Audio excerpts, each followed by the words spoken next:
પધારો એવો ભાવથી કે ફૂલ બનીને મહેકીએ, પધારો એવા ભાવથી કે ફૂલ બનીને મહેકીએ, શીખો એવા ઉત્સાહથી કે જ્ઞાન બનીને લહેરાઈએ. ક્રિયાત્મક સંશોધનના આ સુંદર તાલીમમાં આપ સૌને હૃદયપૂર્વક આવકારું છું.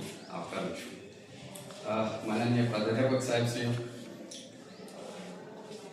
જે બેનની મુશ્કેલી હતી એ જ મુશ્કેલી મારી પણ હતી કે નામ આવી લિસ્ટમાં, લાંબી લિસ્ટ હતી. લિસ્ટ તો પછી જોઈ, પણ સ્ટાફ દ્વારા કહેવામાં આવ્યું નામ હેમંતભાઈ છે તમારું, તો સારું, વાંધો નહીં, જઈ આવીશ.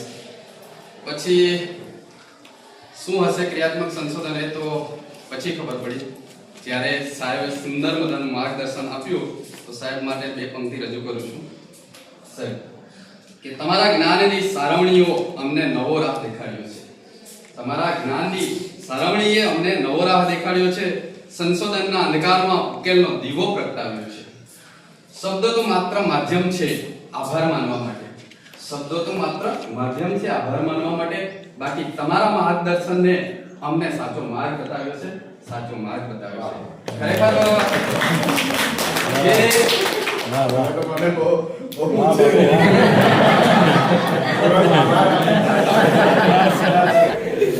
સંશોધન, ક્રિયાત્મક સંશોધન છે એના વિશે બહુ ખાસ તો હું જાણતો નહોતો, પણ સરે એટલું સરસ રીતે માર્ગદર્શન આપણને આપ્યું છે ને કે જે સીધું ઉતરી ગયું છે.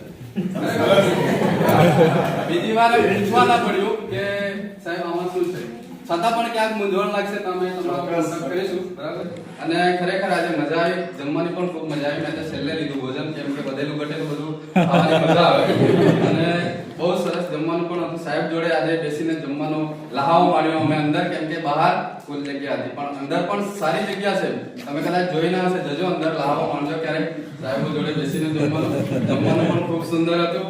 અને બપોર પછીના સેશનમાં સાહેબ આપણા આચાર્ય સાહેબ શ્રી આવ્યા અને એમણે પણ ખૂબ સરસ માર્ગદર્શન આપ્યું છે. અને આપણા માટે ઉપયોગી એવું ખૂબ સરસ માર્ગદર્શન હતું. અને છેલ્લે વર્ગખંડની સમસ્યા હવે આફત નહીં બને. વર્ગખંડની સમસ્યા હવે આફત નહીં બને. વિચારોની મથામણ હવે થાક નહીં બને. જ્યારે હાથમાં હશે સંશોધનનું હથિયાર, ત્યારે કોઈ પણ અડચણ ક્યારેય રૂકાવટ નહીં બને. Thank you sir.